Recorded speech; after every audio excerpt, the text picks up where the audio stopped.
Hello, my name is Aset, and I'm here with a presentation about homeostasis and thermoregulation. This is about understanding the body's balance of temperature and control of it. Let's get into it. Homeostasis is the body's ability to maintain a stable internal environment despite the external changes, meaning that if you are cold or due to colder environments, your body would theoretically stay warm, or you would help your body to keep yourself warm. Same goes for the opposites. For thermoregulation, it is a substance of homeostasis focusing on maintaining core body temperature within a narrow optimal range.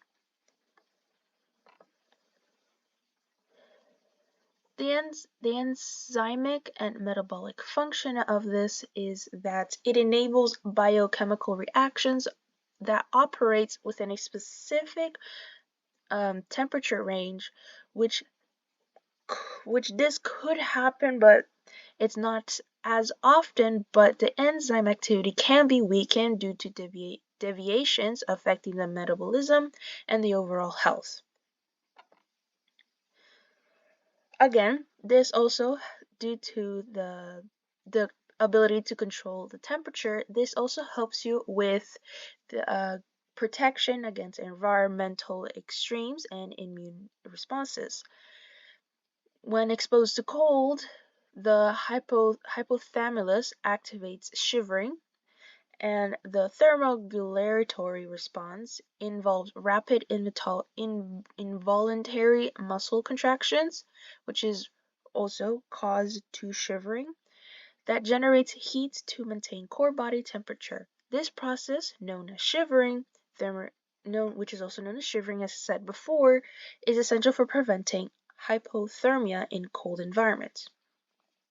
And for when you get sick or get infections inside your body, it, it may your body may react in a way that you end up having a fever, or it would raise the temperature of the area. So if you hit yourself, if you end up bruising in that area, that certain area, the temperature of that certain area on your body will rise, or if you're sick, you will get a fever and your temperature rises. It is less referable, but it does help you in the long run to help kill those bacteria that are inside your body.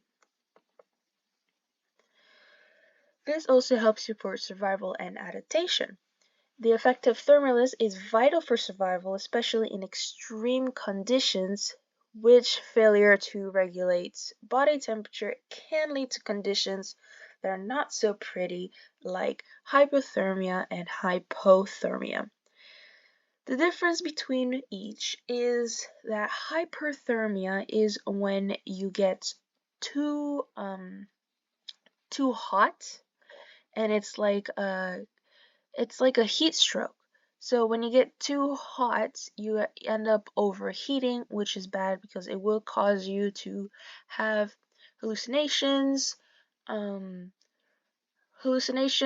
would also have like a fever-like effect to you, and it also cause you fatigue. Hypothermia is when you get too cold.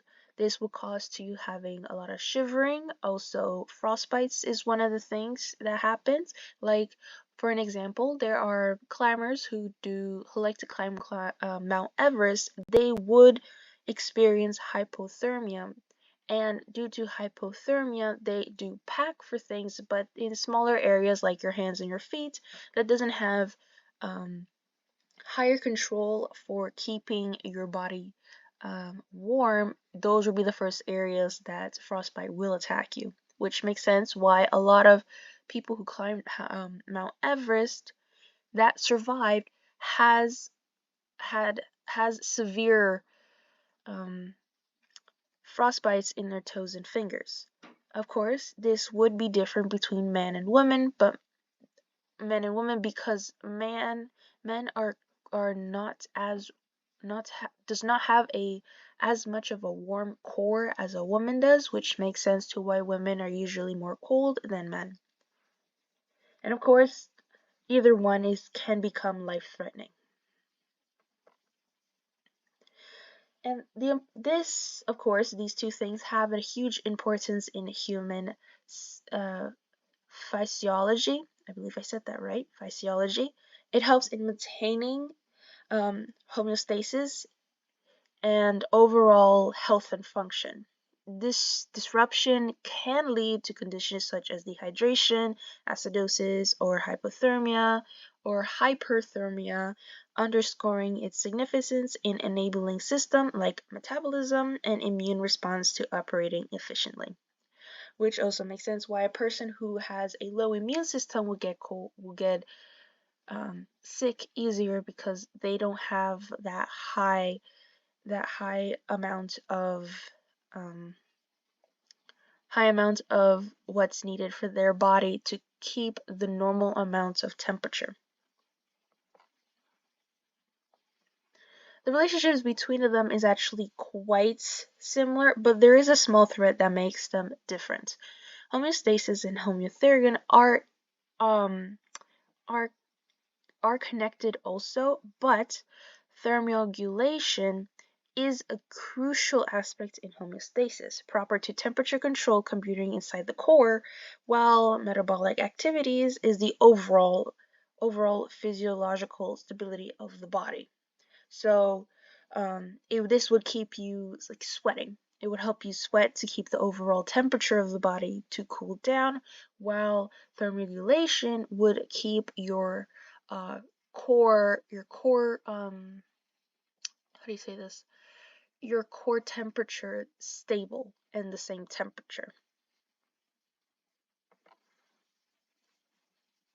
Now, the key components of homeostasis, one of them is feedback mechanisms, and feedback mechanisms are processed to ensure stability in the body by responding to changes in the environment. They include negative feedbacks, which contradicts changes, and positive feedback, which amplifies them until a specific outcome is achieved. The thumb represents the limbic system, which is when you close your finger, you do have different um, different what's it called? A different sensation. And you closing your finger the way as you can see in the picture, it helps you contain your contains hormone regulatory hypothalamus hypothalamus, and it kind of like affects our inner sensation of emotions, and it like gives you this like supposedly an attachment to memory. I'm not too sure, but that's what they said.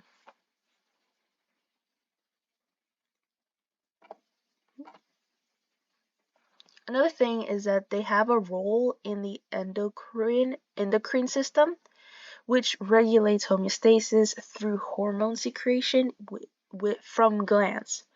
Hormones is an insulin and a glucagon play crucial roles in glucose and homeostasis, influencing metabolism and energy levels. Another one of these would be the testosterone and the oh gosh, I totally forgot about the name. Testosterone and the other one, oh my gosh. Well, testosterone and the other one. Testosterone would help you gain muscle and keep your body leaner. It doesn't really do much for fats, but the estrogen, that's the hormone I was looking for. Estrogen, it triggers more fats in your body, which is why females are able to develop their chest and have more fat around their hips than a man, due to the fact that they have more estrogen than a man who has more testosterone. They do have a huge significance in the nervous system, as I said before. They do transmit signals that controls various bodily functions in you, like shivering when your body start doing muscle impulses, so you end up shivering. Um, it does respond rapidly due to stimuli and orchestrating physiological changes through neural pathways and reflexes. Another one of these would be, let's say you get wounded due to a fire, right? This would also help with you having a jerk in the body without you noticing that you had to pull your finger away, because the heat changed so fast that it also kind of like it all connects together. Another one would be sweating. When you are sweating, this would also help you to have um, to end up releasing sweat out of your sweat glands without you having to think about it. This is due to you getting overheating, and the body is kind of worried that you're gonna reach to the point of hypothermia. No, hyperthermia. My bad. Hypothermia. Examples of these would be included in ther- thermoregulation, in blood pressure regulation, and pH balance. These processes involves in various organs and system working in in concert to maintain optimal conditions for cellular function. Of course, due to you having a warm core, of course, it'll be different between different genders. You would have to keep your organs in a certain temperature for them to function properly. You don't want your heart to get too cold, or else it would no longer be functioning, and you'll end up experiencing hypothermia. And you don't want to overheat to the point that you end up fainting due to your lungs overworking and you having to hyperventilate due to hyperthermia.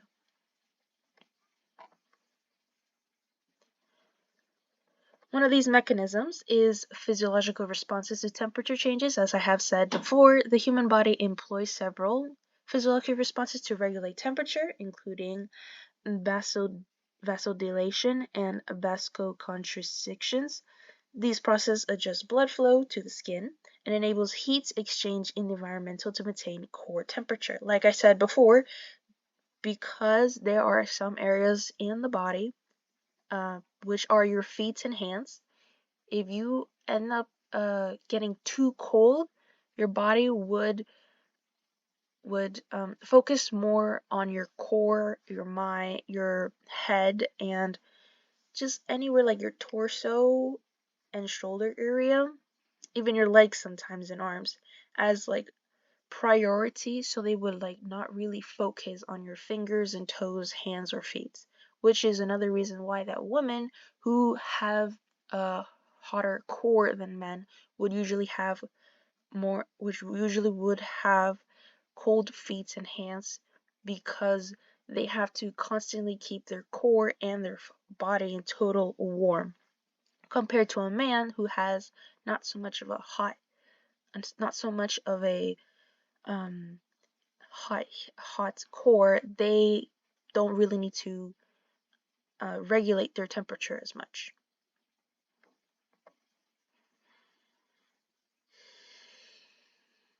Heat productions and losses. The heat production arises from metabolic process, muscle activity, and thermogenesis, while heat loss occurs primarily through radiation, conductions, convections, and evaporation. The balance between heat production and loss is vital for maintaining a stable body temperature. Now this goes between both genders, as we know. This is really more talking to the male body, because according to the female body, when a female body goes into her menstrual period, her body temperature will lower insignificantly lower, because due to the fact that her body and her hormones are changing very rapidly, and she's like, her whole body's a mess at the moment. So the body starts to prioritize near the uterus and core area and her head to be more warm, so the body doesn't get into a state of panic, which a lot of the times when a woman has a cramp, it is mostly due to the fact that she gets cold. And that is also why my mother tells me to wear socks when I'm on my period, but it's okay. It's another thing to talk about later. Um, Apart from that, she does have different phases, and due to every phase, the woman has to look into how to take care of her body and how to keep herself warm to be able to help her body keep that specific temperature her body needs to be.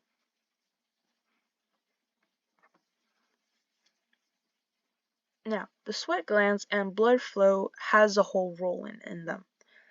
When you move around a lot, you end up sweating a lot and you feel your heart beating like really fast and crazy. This is what's happening right now.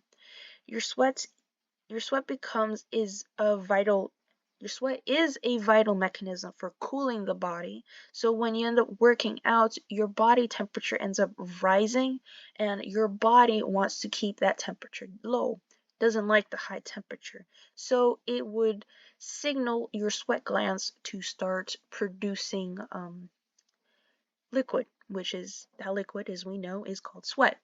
This is to cool down your body and will be evaporated due to the heat that's coming off your body, and this will also increase blood flow to the skin to also help in heat dissipation, where the warm blood transfers heat to the skin surface to release it into the environment.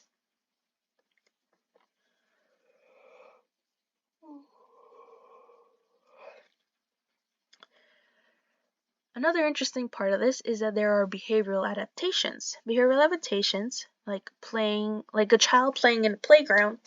If you look at a baby, it would not be as active as a child because it has adapted to the due to it's moving a lot more, like learning how to walk, learning how to run, learning how to climb. Every parent hates these three phases, but it's very vital for them to learn and adapt to this because as they grow up and become adults, they would have a higher immune system. They would be able to respond to heat and cold environments much faster if they were not allowed to do any of these. Now, as an adult or an old teenager or even a senior, you are able to adapt to them. Of course, you're going to have to work for it and you would have to start working out. But one of these little ways that you can help yourself you can help yourself and your body to cool down or heat up is to seek shade or change in your clothes. Even consider the color of your clothes. It is known that black holds heat and white doesn't. So just maybe consider that depending on the weather of the day, and even adjusting activity levels would help you into responding to temperature changes. These actions are mostly due to helping you to regulate your body temperature and assist your own body who is going haywire due to the temperature changes.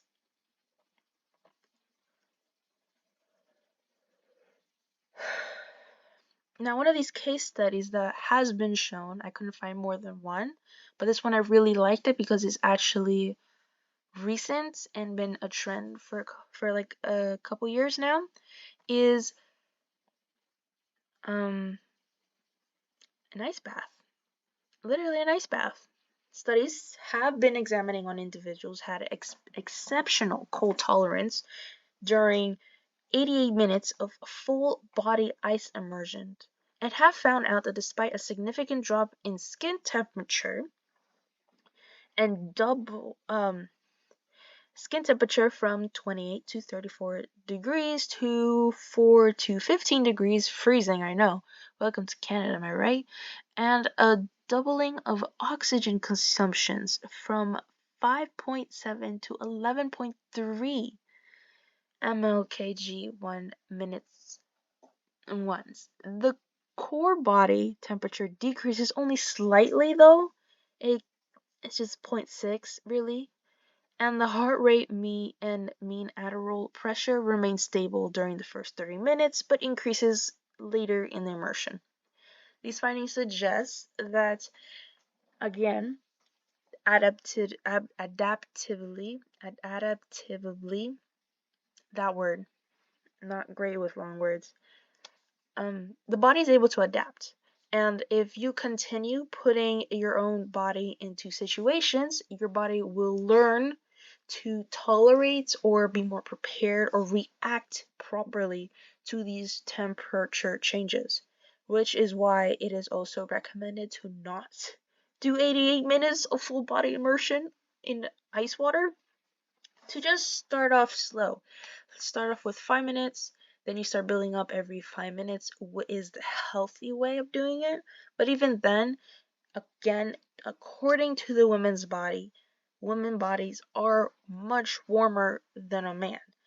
So you would also have to look into the fact that that a woman's bodies, a woman that wants to do ice immersion, full body ice immersion, she's gonna have to look at the temperature of the water, because she cannot just get into any cold water, because she would have higher chance of experiencing hypothermia.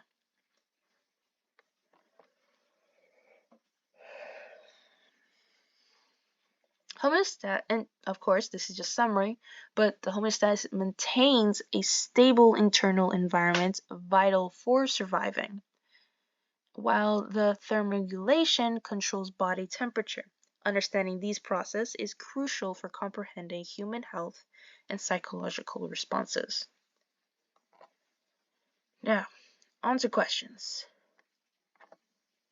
My first question that I have for the people that are listening, which I most likely know it's you, sir, is what part of the brain is primarily responsible for regulating body temperature? Is it A, the cerebellum, B, the medulla oblongata, C, hypothalamus, or D, thalamus? I'm gonna give you 10 seconds.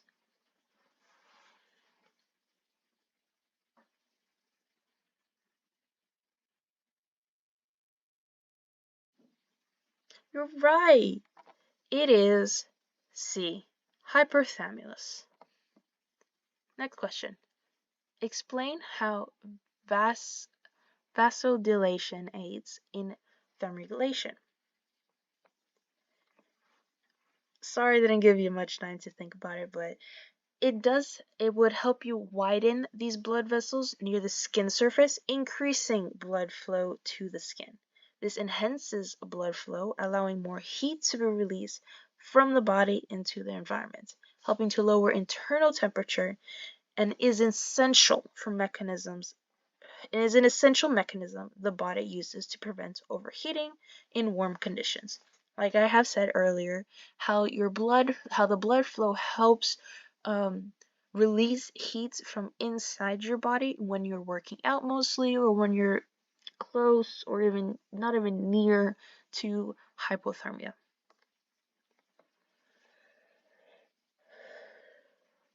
A person is shivering in a cold environment. What thermoregulatory processes are occurring and why?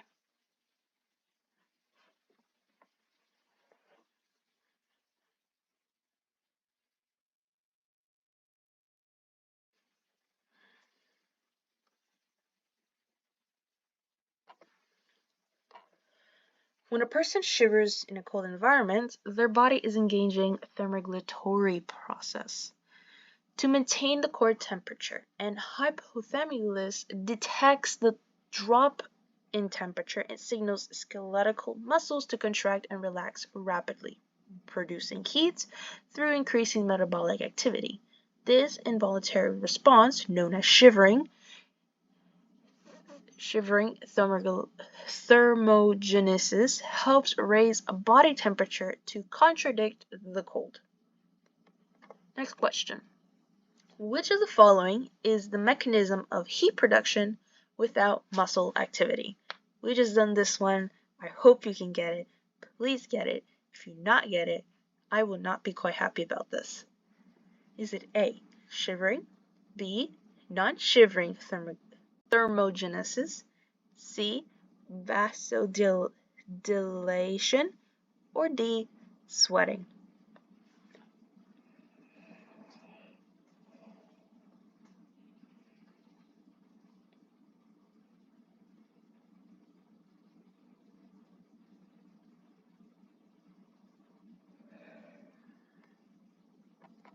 It's C, shivering. And if you did get it, thank you. Thank you for getting this one right. Next, describe the role of the parathyroid hormone in calcium homeostasis. I know I did not cover this one. I'm so sorry, but this one just came up, so I'm gonna answer for you.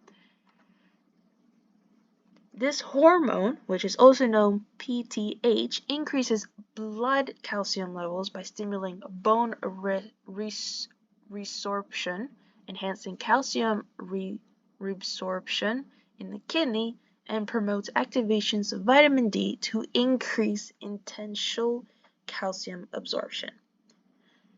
Just a little tidbit for you and like a little thing to think about, you know? Maybe even a question if you want to consider that a question. Next one. A person is exposed to high temperatures and is starting to sweat. Explain the thermoregulatory process involved.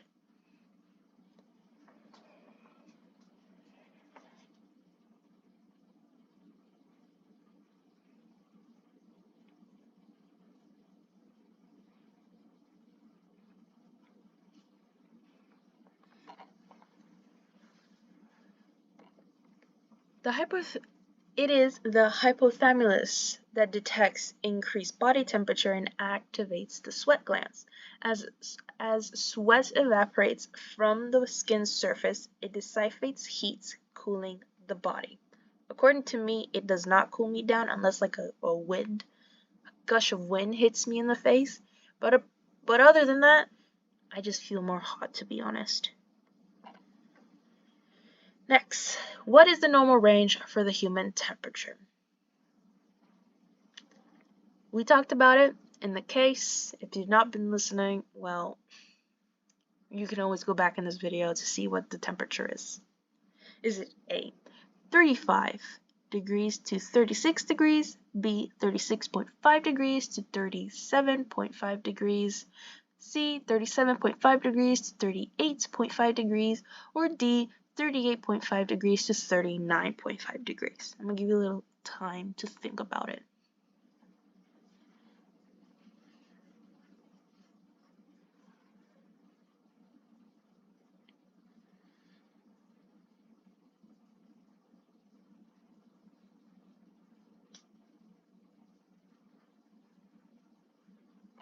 It is B, 36.5 degrees to 37.5 degrees, as it has been said in the case study that I have talked about. Does the body respond to a decrease in blood calcium levels? This was in one of the questions that I talked to you about. Do you know the answer?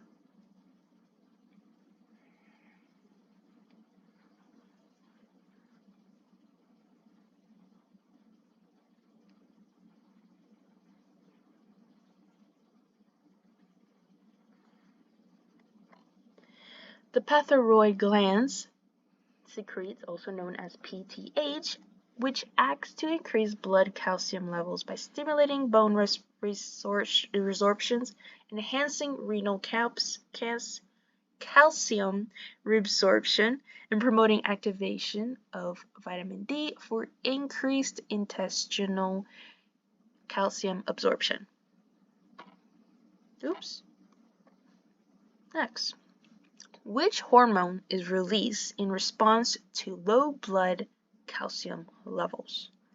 Is it A, calcitonin, B, insulin, C, parathyroid hormone, or D, glucagon?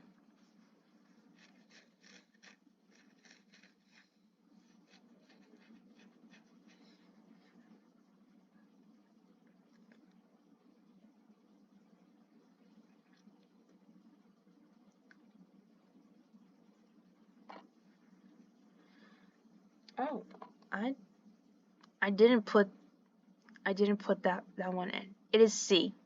It Oh my gosh, I'm so sorry. Yes, it is C, as it is. You can see here. Hold on. Let me just, as you can see here, it is the thyroid gland. Oh, I am so sorry about this. It is C. I did not put this down. I did not notice that. So sorry about that, but it is C. And this is my citations. Just a little heads up, I did use AI to help me in some areas, but I have used these websites to help me get all the information that I need. In some areas, I mean, like, help me to check for spelling grammars, help me to come up with questions, help me to, the basics. But I have used these websites to help me get everything that I brought you with. So just a small heads up. Just trying to be truthful. I didn't know if I had to cite AI. I don't know if that's a thing yet, but just a little heads up if you want to know. Just being honest.